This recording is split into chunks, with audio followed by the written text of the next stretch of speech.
Yo, it's your boy Double T Murphy back at it again with that crusty content. Ladies and gentlemen, I'm back talking about movies, all right? Today, people, we're going to talk about the two hottest things on the block, Obsession and the Backrooms, all right? But yeah, let's start it off with the one that's more recent, Backrooms. The Backrooms came out last weekend. It's based off of, the ongoing trend on TikTok and YouTube of the Backrooms, which is like, if you haven't seen it, this subliminal, or not even, it's called not minimal, what's the phrase called? Liminal. There we go. I had to think of all the letters to get there. Liminal space where people get trapped in.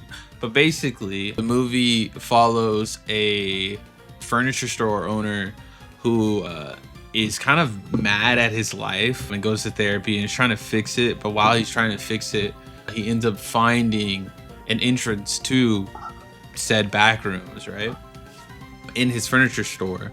And in order to kind of prove it exists, he goes back and tries to record some footage and bring it back to his therapist so she doesn't think he's crazy.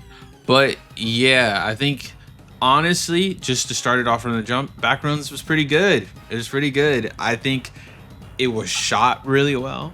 I think they nailed the 90s aesthetic, because I forgot to mention this movie takes place in like the year 1990 or maybe even earlier. And I think on top of that, they also make you, I think, interested in the world of the Backrooms, right? While the main character is stuck there, you find out little bits and pieces of more information of how things work.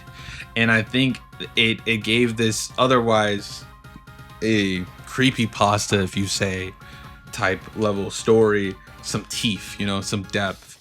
And I think for most people who like movies, they're gonna enjoy that. They're gonna enjoy that aspect of the movie. I'm gonna be honest, I had the worst experience I've had in a long time trying to see this movie. I went on a Sunday. I don't know why I went on a Saturday. Yeah, I went on a Saturday. Normally I go Friday night, right? Kind of the opening weekend or whatever. And I went on a Saturday in like around like 3. And the problem with this was there was just so many teenagers and young folk there who weren't mentally prepared for the type of movie this is.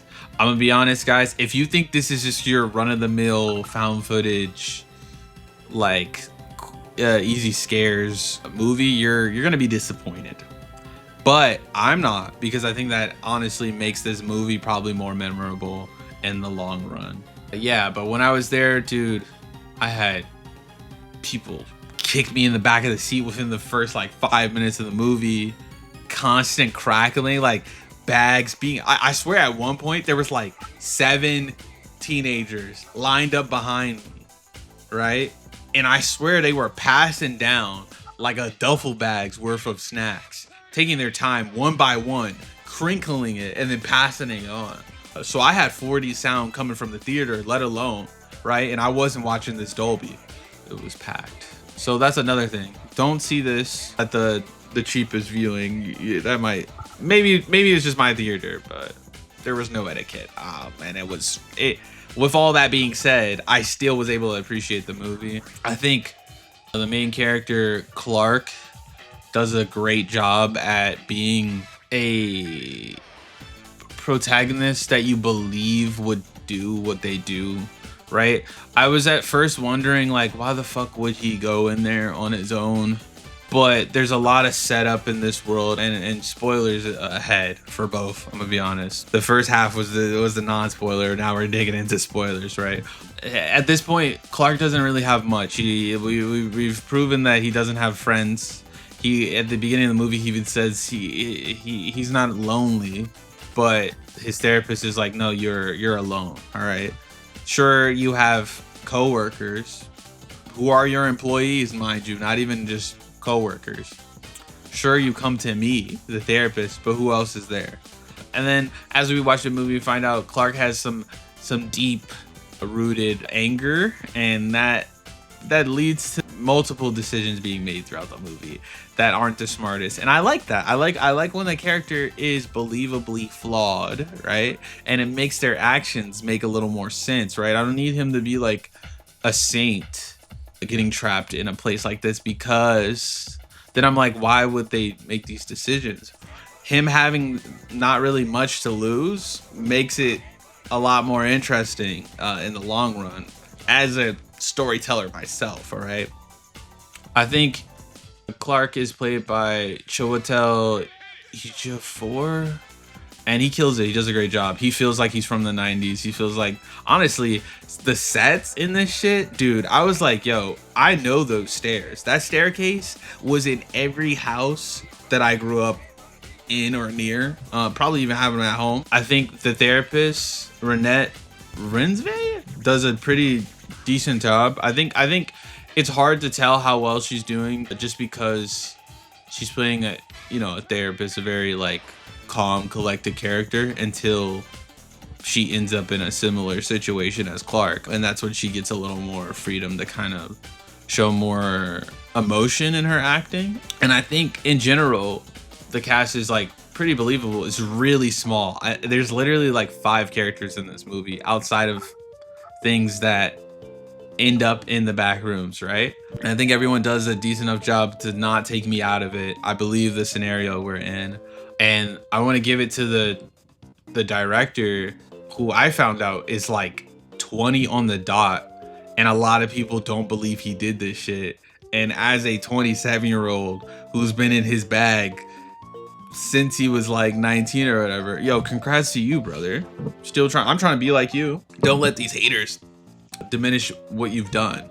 I believe the director was the main person producing like Backrooms shorts online before this. I researched a little bit after the movie, and you can tell that he had an idea of how to make this pretty like hollow, for lack of a better words, almost preying on uncanniness world to be filled with a more fleshed out story. So yeah, Backrooms, if you haven't seen it, go see it. I don't know why you haven't. Just go into it knowing it's kind of a slow burn, and that's good. I don't know what people were expecting. Even in the little backroom shorts, it's slow. They're not fast. It's like slow and then bam, something happens, right? With this, I think it's paced pretty well, and I think it's genuinely like aesthetically a great movie. I love the cinematography. I love the settings. It's very minimal settings, not that many, but they do what they gotta do, right? I love hearing the score. I thought the score was great. I thought the synths that they were going for and all that really give off this eerie vibe. And I think even one of the songs that they play in the beginning is from like those backroom shorts or TikTok trends, you know? But yeah, if I had to give it a rating, and this is, I'm gonna take my bias out of my horrible theater experience aside, I think it's a solid 8 out of 10 movie.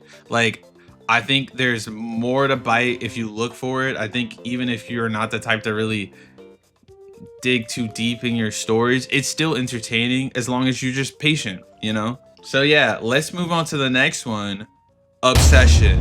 How do I start this? Also, by the way, both of these movies created by YouTubers or post YouTuber directors. So, yo, hopefully I'm next. What can I say? Obsession. Oh my god. All right, let's rip the band-aid off. Backrooms was just great. Obsession is gold, bro. I went into this movie not expecting too much. Like, I saw the trailer and I genuinely was like, yo, that's kind of creepy. And then I kind of forgot about it. But from the cast to the writing to the like just efficient timing, the pacing of this movie is really good. And just like, I like to see the roles reversed, right? Typically when we get a story like this, it's a man kind of preying on a woman, right? And it's really, I think there's something unique in flipping that, right? Obsession really plays into that. But before I dive any deep, let me like give you a synopsis if you haven't seen it. Basically, story follows Bear, this kind of socially awkward, like withdrawn young guy in his like early 20s who is obsessed, for lack of a better word, but not really, let's not get too intense yet with it, but just has a really strong crush on one of his co-workers slash friends, Nikki, right? And we start the movie with him like basically prepping to tell Nikki his feelings and just rip off the band-aid. But as we see, Bear is just not good at expressing himself, and every moment someone gives him an opportunity to, he kind of just backs out of it. After basically going out for the night where he's planning to tell Nikki he has feelings for her, he ends up failing in the process by just not doing it, right? And in that moment of like regret, he ends up using a thing that he thought was just a novelty gift to put a spell on her, and she falls in love with him, and then we move on from there, right? And she becomes obsessed with him, and so we follow that simple plot, but man, is it done good. I think everyone in this movie, from the director to Nikki to Bear to Ian to Sarah to even the side characters, is blowing, like doing exactly what they needed to do. I think in Backrooms, there's clear standouts. Like the main actor is doing like going in, right? But in this, I genuinely think like outside of Nikki, everyone else is on the same level. Like Nikki is given a lot more, so I think it's fair to say that she has the standout performance in this. However, everyone else just feels so believable in such a like world slash story that you would think is kind of played out or been done so many times that you would think it wouldn't be believable, right?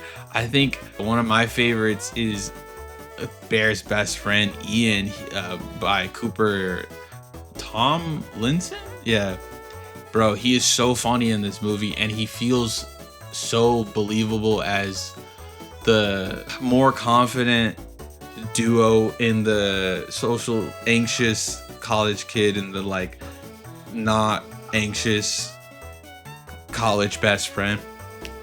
I think the way they also play on the fact, I was talking with people that I know, and I was saying I think it's really interesting how they make Bear really feel like he has no like control in this scenario. I feel like in a weaker movie you would be like, well, why doesn't he just fight back? Why doesn't he do whatever, right? But I think in this movie they do really well at making him feel like just the type of character that wouldn't, and kind of accepts the scenario and kind of just is trying to make the best out of it, even though he shouldn't, even though he should arguably just stop. I think they do a good job at also making him believable that he's not saying enough or showing enough proof to people around him to kind of help him in this scenario before it gets way out of hand. By the time he brings people in fully, it's too late. I think Nikki is so terrifying in this movie. I think they really play on having like an abusive relationship in both sides, on Bear's end and on Nikki's end, and how that affects both genders, you know, and how a abusive female partner is represented in a terrifying way, or how a almost purposely absent-minded partner can be. And yeah, dude, I mean, I loved this movie. I'm waiting to see more from the director. I know that they also have done YouTube shorts before. Curry Baker knocked it out of the park. The team, everyone on the team knocked it out of the park. And it seems like they're about to release another movie soon, or they're working on another movie. So I'm really just looking forward to that. Hey, if you guys need me, let me know. If you think I'm remotely funny or just charismatic and you need a black guy on your movie, let me know. But congrats to the team on Obsession. Congrats to the team on Black. What am I talking about? Not Black. The Backrooms. Both of these movies are great, and it's so nice to see low budget films make more money than these overly expensive movies right when they're compared right next to each other, for just having a solid idea and working hard around it and not rushing everyone. So yeah, go see Backrooms, go see Obsession if you haven't. Otherwise, I'll see you on the next video. Probably the next one might be Scary Movie. I don't know. Let me know if you want to see that. I'm trying to accept just doing what feels right, okay? The last video I did was about animals. This one's about movies, and the next one might be about video games. You never know with me. But I want you guys, if you're here, to subscribe because you want to hang with me, okay? If you want to be a part of the Double T Murphy family, subscribe. I'll see you on the next one. I love you. Bye.